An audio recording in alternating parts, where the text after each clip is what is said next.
Welcome again to the Developer Tribe. Thank you for taking the time to listen, and to everyone who's reached out so far. This podcast delves into the processes and practices of coaches, educators and beyond, offering their insight and giving us cause to reflect. Thank you for being here, however you got here. And with that, let's jump in.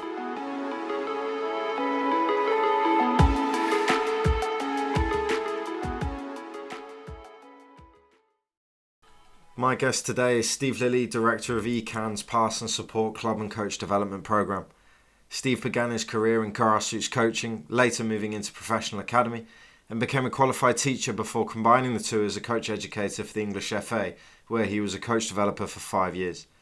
I met Steve when I took my youth modules and, like so many others, gained more than I could have wished for, not least to be talking to each other on the podcast. Steve, thanks so much for being here today. Thanks for having me, Tim. Yeah, of course. By the time this goes out, if the listeners aren't aware already, the FA is taking a bit of a restructure. And like so many during this pandemic, you've responded to this positively, setting up your own coach development company. Tell us more about ECAN and what you're setting out to achieve with it. Yeah, like you say, the FA have gone a slightly different way. They've gone a little bit more digital, which is their prerogative, absolutely fine.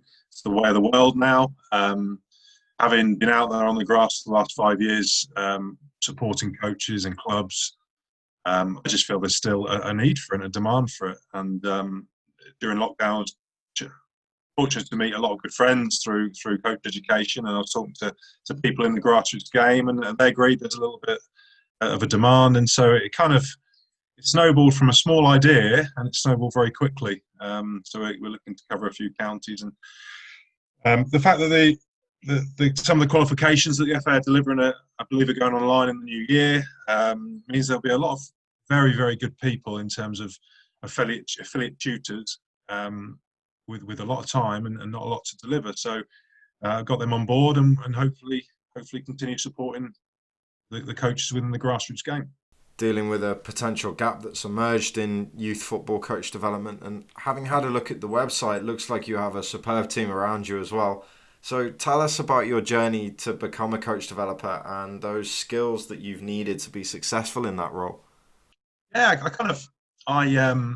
like you said at the start, I was at college and I had no idea what I wanted to do. I know I didn't want to go to university. I'd had enough of studying, and I actually had 6 weeks, probably the best 6 weeks of my life, coaching fun weeks. And a long time ago, so back then fun weeks were very new. I spent 6 weeks on the south coast. Would you believe the head coach was a guy called Paul Warren, who's now manager of Rotherham, would you believe? So it's kind of, but back then he was playing for Distown part-time, and he was our head coach, and I looked up to Paul, and I was a 17-year-old lad thinking, I want to do this. This is what I want to do for a living. So it kind of went from there. I went around the schools, and then I gained a place at Peterborough United Academy as a very young coach. It was a fabulous academy at the time, Category 1 academy, which had no right to be really. It was, it was in amongst the Arsenals and the Man Uniteds of this world. I then I didn't fall out of love with coaching, but I needed to go a different way for my own benefit, and I went into teaching. So the qualifications and the experience I got in my teaching married up with the experience I got in my coaching. I kind of didn't fall into coach education, but it kind of married up quite well. A guy called Nigel Quincy, who I will not let retire, and is still heavily involved with ECAN. He took me for my B licence at Harbury College, and again, another inspirational kind of week it was, and I thought, I want to do what you do. So he was the inspiration for coach education. And then I pestered Jamie Halpchin until he I think probably just gave me a licence just to get rid of me, if I'm honest, and it kind of went from there. You were persistent. So I suppose what I really wanted to get into today with you is that dual role you were undertaking with the FA, one that saw you support those coach educators around you at the Gloucestershire FA, whilst also being a coach educator yourself. How did you navigate that? Yeah, good question. Yeah, it's I guess in effect it was a strange one, because in the end I think I was managing 10 or 11 tutors. But when I say managing, I mean these are guys who are far more qualified and experienced and a lot cleverer than me. So it was a good challenge for me, and Yeah, it was, and also they had busy lives. So yes, of course, they're paid appointments. They go and deliver level ones, and they support level two learners, etc. But a very good jobs, 9 to 5, and it was I had to remember that this, although it was my full time role, it was very much their part time role. But they were fabulous. Everyone involved were just fabulous, and which is why I'm so keen to keep them involved. I think it would be an absolute waste, not just in Gloucestershire, but across the country, really, for all these affiliate tutors and mentors. We mustn't forget the mentoring program, for them not to be out there working with coaches. There's a large workforce of quality people who I've certainly seen a lot of movement on Twitter and LinkedIn of those people looking for and thankfully securing new roles, at least from what I've seen. My experience at the Gloucestershire FA was certainly a positive one due to the quality of the staff there. And I suppose what I'm getting at is that there appeared to be a need for the coach developer to put on different hats at times within the role. You mentioned mentoring. There's assessing as well that goes alongside or as part of being a coach educator. How do you go about supporting the affiliate tutors around you in terms of navigating those different roles as they're responding to the needs of the candidates? Yeah, that's a good question. And I mean, assessment was a big talking point throughout the 5 years I was in my role as a CTD, because assessment changed as I came into the role, and it went from clipboards and meeting criteria to almost meeting competencies, which was a challenge in itself in terms of standardising stuff, not just across the county, but I suppose across the country for the FA. And again, kind of leaning on other people's skill sets. We had a lot of guys in education as affiliate tutors, and the value they brought to the party was fantastic, really. But yeah, I think you're right. I think it's no different to working with players. So if you work with coaches, you've got coaches with different motivations. You've got your mum or dad who have kind of been roped into taking an under-8s team, because if nobody else does it, or if nobody does it, there'll be no team.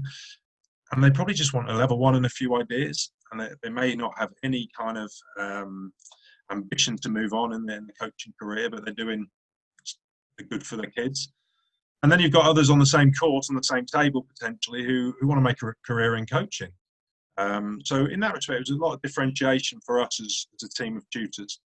Getting them through their qualification, because we wanted to do that, but B, that value-added stuff, and trying to action plan them and support them and signpost them to wherever they wanted to go, really. Yeah, that's an interesting answer. And you mentioned before about parts of coach education going online and some of the challenges in that. Are there any others, including that one actually, that you see as being the biggest challenge in coach education in the coming years? I don't know what it looks like yet. And, I don't know what it looks like. I understand that I'm not a young man anymore, and young people learn, they're modern learners. I understand that's the way of the world. I guess the challenge in that respect is that, the mums and dads maybe aren't as IT literate. I still feel that there's a massive importance of getting on the grass and learning from your mistakes and getting feedback from people. I don't think that ever stops. I've been having a coffee this morning with a good friend of mine who works in the FA, and she's in the middle of her A license, and we've just been going over, in a coffee shop with kind of counters about this, that, and the other, and you never lose that. You need that interaction with people. I think that's, if a level one, for example, did anything, it brought people together in a classroom, and that network, and they would then meet each other on a Saturday morning, matches, and have that network. I've got no problem with what's happening with it's out of my control, what's happening with coach education, but I fear that might be lost a little bit potentially. That might be a bit of a challenge. Yeah, I hear that. Some of that interaction is perhaps going to get lost in the online experience. I'm at the University of Stirling now, and speaking with BSc, BA students, they're coming to terms with a mostly online experience, and they bring up exactly that issue of it's difficult to reach out to others on the course and have interactive learning in a social space. Hopefully your network will go some way to plugging some of those gaps that have been left behind. Do you have any major concerns about where football coaching in general in England is at? Concerned. I just think we're on a good roll. I think we're on a good roll with things, and I like until I see what it looks like. It's very difficult to me to comment on that. I was a big advocate of the England DNA. Probably very biased because Dan Ashworth was a big influence on my youth career actually, and as a career as a coach. So I'm probably very biased and would stick up for Dan in whatever circumstances. But I thought the England DNA gave us something to hang a hat on, and I felt that we were, all right, we'll all get discussions around ball rolling time and that and the other, but it gave us something to hang a hat on, didn't it? And it gave us a bit of a togetherness as a coaching community. So, like I said, I don't know what it looks like yet, but hopefully we can carry on all the good work we're doing, and things will continue to improve. Yeah. Yeah, tell us more about the England DNA. What does that look like as a framework? England DNA was rolled out as to give us an identity. So I think initially for the national team, and the national team, should I say, the mantra was the only thing that should change is the size of the shirt. I quite like that one. And it's something that was drip fed into grassroots football, into coaching. The mentoring program, for example, was fantastic in that it would go to clubs and it would say, look, this is the England DNA. This is how they're doing stuff. We're not saying that you need to do it like this, but what does your club look like? I mean, what if the only thing that's to change is the size of the shirt? If a child starts at a club at under 7, actually, surely they should be getting the similar, not exactly the same, but similar experiences through the age groups. So things shouldn't change every year in terms of the philosophy on game time, how they coach, how they play, etc., etc. So the fact that the mentoring program went into clubs and clubs are actually saying like this is the way we do stuff, I think it's fantastic. So I think that helped in that respect. And then it was a bit of in terms of coach education on courses, it just gave us a bit of a structure. We obviously we wanted the ball rolling. But why do we want the ball rolling? Well, probably because coaches in the past we probably talk too much and intervene too much. And also maybe children are different now. They don't run around as much away from football practice. And they spend a bit of time on computers. So actually we need them running around in our sessions.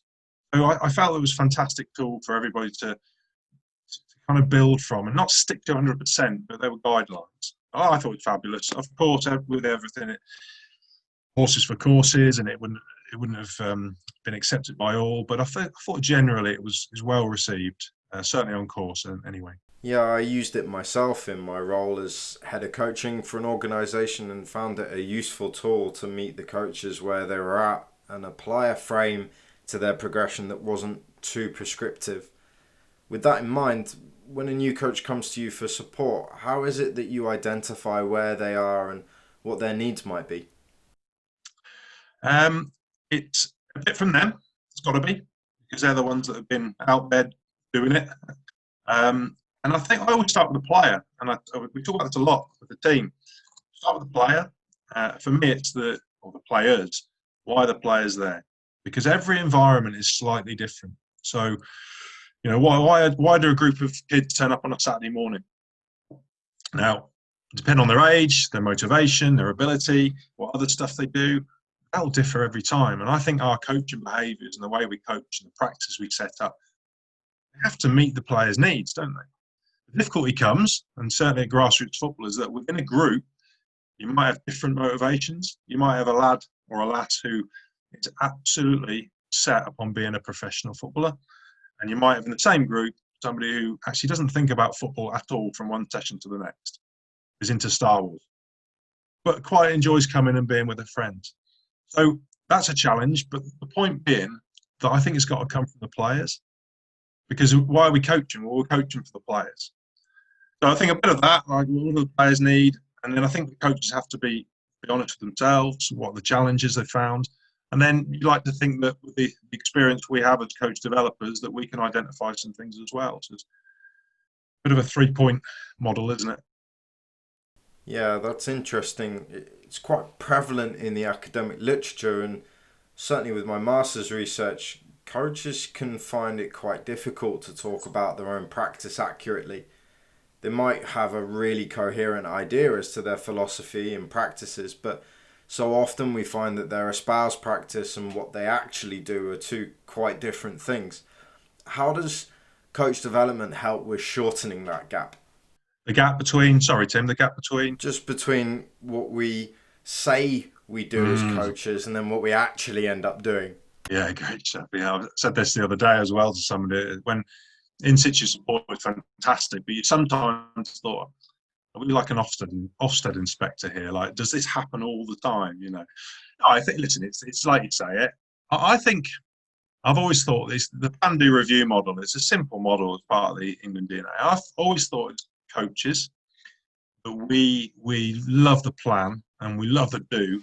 We're a little bit lazy as coaches in the review. It's almost like I'm going to spend an hour planning it and then I'm going to do it. And then if it didn't quite work, well, I just scrap it. And we didn't complete the process. I think the FA have been fantastic in encouraging reflection. Whether that's just self-reflection on the way home, because these are volunteer grassroots coaches, but I think reflection is key, and how detailed you want to be with that is up to the coach themselves, because surely the reflection then is the basis of the next plan, isn't it? That cycle. So I think that's been a real winner, and actually it's something I had to learn about myself. I was telling these guys to reflect, how to reflect myself. So we, as a team, we had to really improve those skills and how we got those across to people. I'm not sure that answers the question, but No, absolutely it does. And reflective practice is something I saw come in with the youth modules, showed us a couple of tools to use. Could you take us through your process of learning about reflection? tough because I think I personally have always reflected. I've never realised I've done it.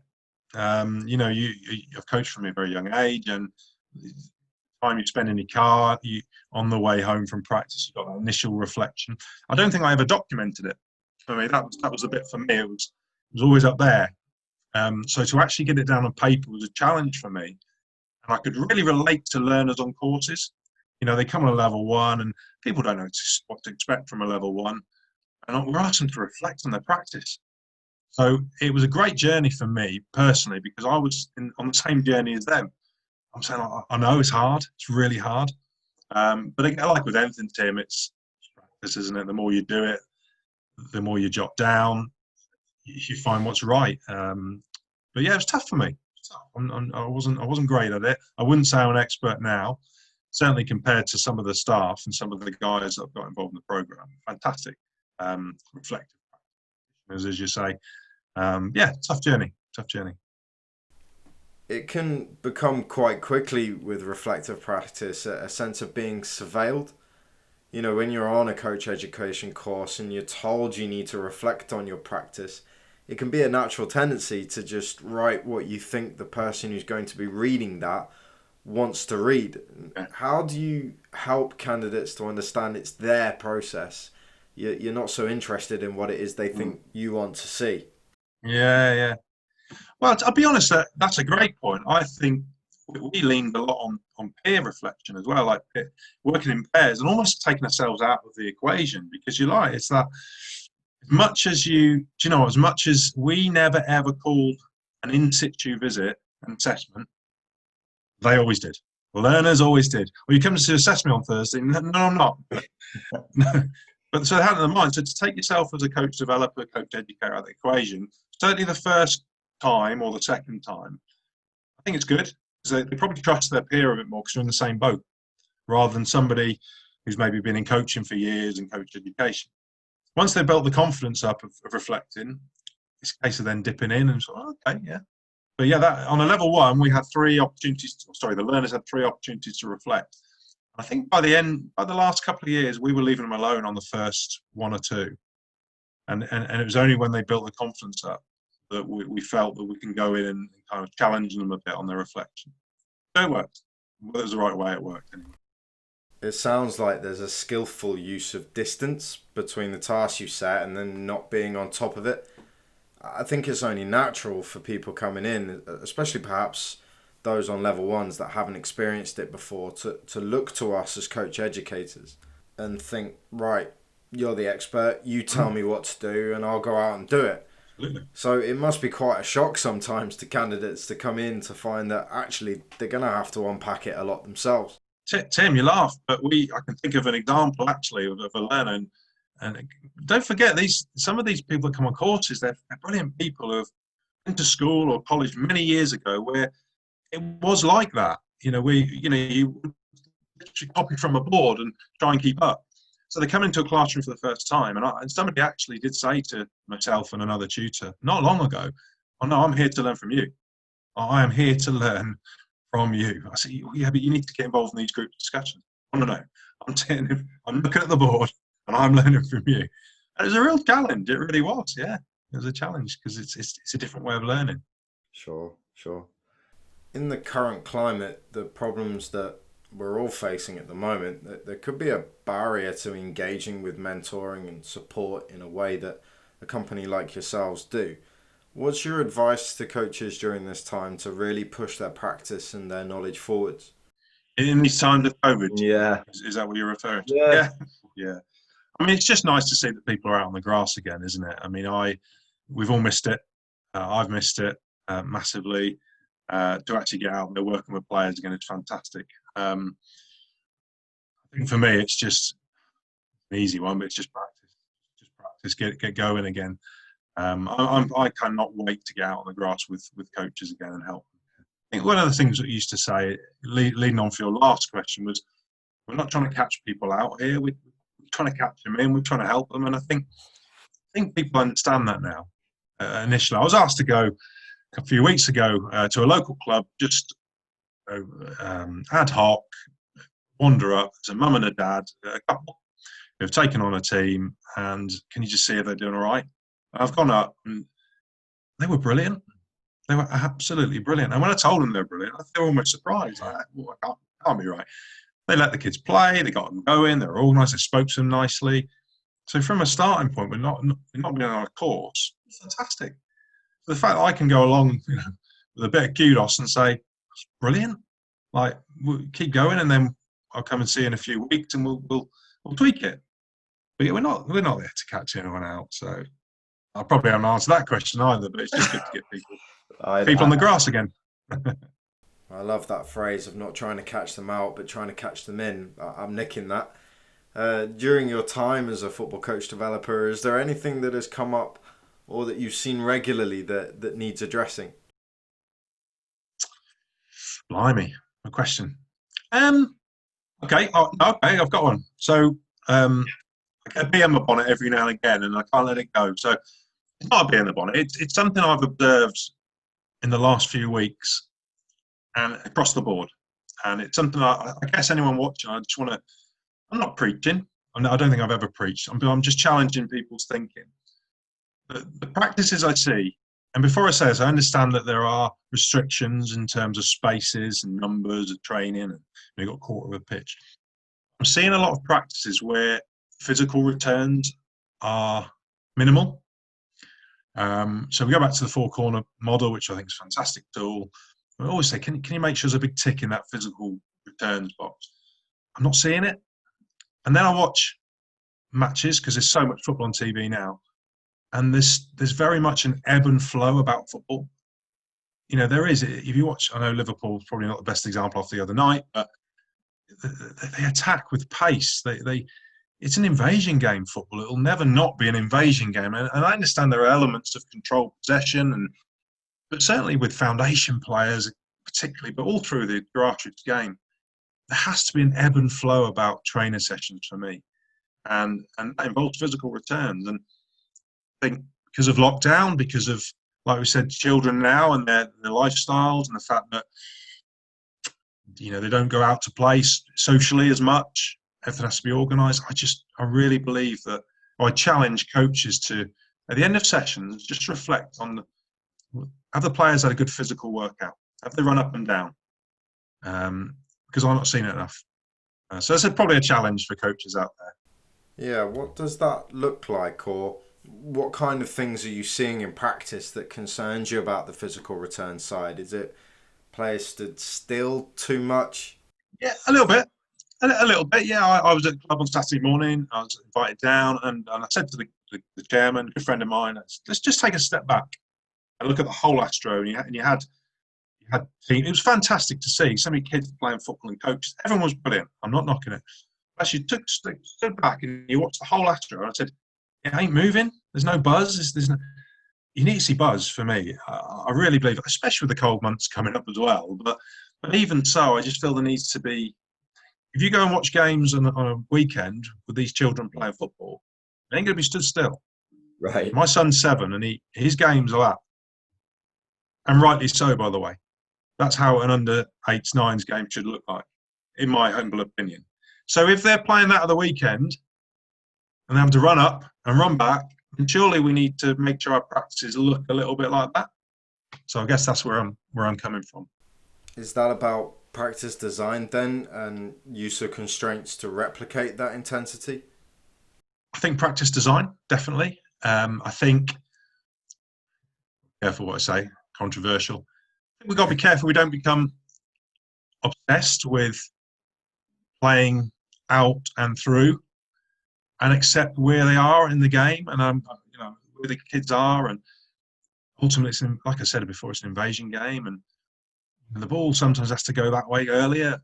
I understand it's good to build up, but I just think, it's practice design. It's practice design, and like I said, physical returns. You're not preparing players for their match on a weekend if on a Wednesday night they are not running around, because you bet your life they ain't running around away from your football practices as much as they did.